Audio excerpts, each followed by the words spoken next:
Fala galera, sejam muito bem-vindos. Aqui é o professor Renato.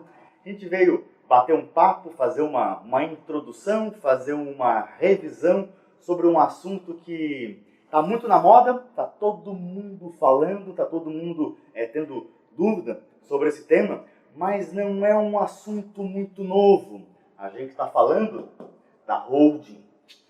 Hoje, nessa primeira introdução, nessa primeira aula, eu queria trocar uma ideia com vocês sobre os principais sentidos atribuídos à palavra holding. O que a gente entende por holding quando o nosso cliente ele fala essa palavra, quando o nosso advogado, quando o nosso contador, quando a gente vai ler um texto sobre administração, quando a gente vai ler um texto sobre governança corporativa e vem a expressão holding. Afinal de contas, o que é uma holding? Da onde vem esse termo? Onde que esse termo ele pode nos ajudar no dia a dia? A primeira forma de análise que a gente vai fazer é uma análise bem superficial, tá? É uma análise que não vai ter metodologia científica e é uma análise que também não vai levar muito a sério, pelo menos nos primeiros minutos, aqueles aspectos técnicos da holding, tá? Então a gente vai começar a nossa análise de discurso como se a gente estivesse no restaurante, como a gente estivesse no clube, como a gente estivesse conversando socialmente sobre o tema.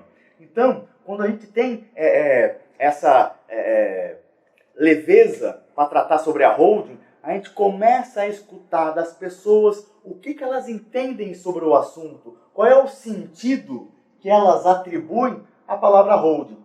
Então, é muito interessante, e já vamos também trazer essa diferença à tona, que o Brasil, nosso país em específico, ele trata a holding diversamente dos outros países. Aqui, a holding ela tem um sentido um pouco mais amplo do que nos outros países, do que nas outras culturas. Da primeira forma, do primeiro momento que a gente vai falar de holding, a gente costumeiramente escuta algo ligado à blindagem patrimonial, proteção patrimonial, né? Então a gente vai conversar sobre esse tema também de forma específica, vai ter um vídeo sobre isso e vamos explicar, blindagem patrimonial existe ou blindagem patrimonial não existe? Então galera, vou colocar aqui um dos sentidos que geralmente a gente atribui ao termo holding, que é blindagem do patrimônio. Legal. Tem mais alguma coisa que a gente atribua ao sentido da palavra holding? Claro que tem. A gente está muito acostumado a, quando fala de empresa holding, lembrar de planejamento sucessório. O que é um planejamento sucessório? A gente vai ver mais tarde que o planejamento sucessório é uma forma da gente planejar a sucessão patrimonial de uma família, sucessão patrimonial de um grupo de empresas. Só que a expressão planejamento sucessório não tem a ver apenas com questões patrimoniais, também tem a ver com questões de comando, questões de poder. A gente vai tentar entender como é que isso funciona. Só que o nosso foco central aqui, da nossa análise, da nossa turminha, é o planejamento tributário. Ah, pois é. Então, a gente aqui está começando a desmistificar e colocar na mesa alguns dos sentidos que geralmente a gente atribui à palavra holding. Primeiro, blindagem patrimonial tem a ver com proteção. Segundo, planejamento sucessório, a transferência da propriedade de uma geração para a segunda geração. E fazer tanto o primeiro segmento quanto o segundo segmento com um planejamento tributário eficiente. Aqui, galera, vamos começar a organizar também a nossa cabeça, porque quando se fala em planejamento tributário sucessório, a gente está falando de uma porção de tributos, não é apenas um, a gente não fala apenas do imposto de transmissão causa-mortes ou doação, o ITCD.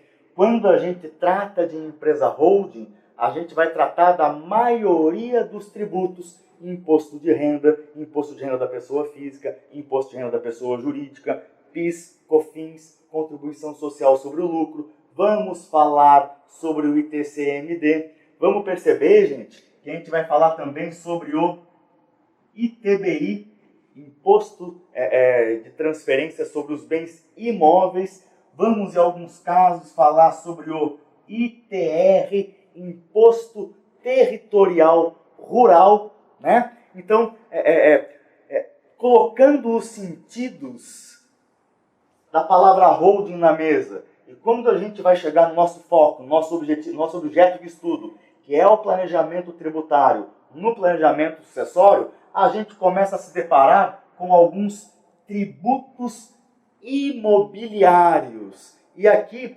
começa a nossa pequena diferença da cultura brasileira com as demais culturas. Por quê? Porque no Brasil, empresas holdings significa trabalhar com bens imóveis. E é isso que a gente vai ver no nosso próximo vídeo.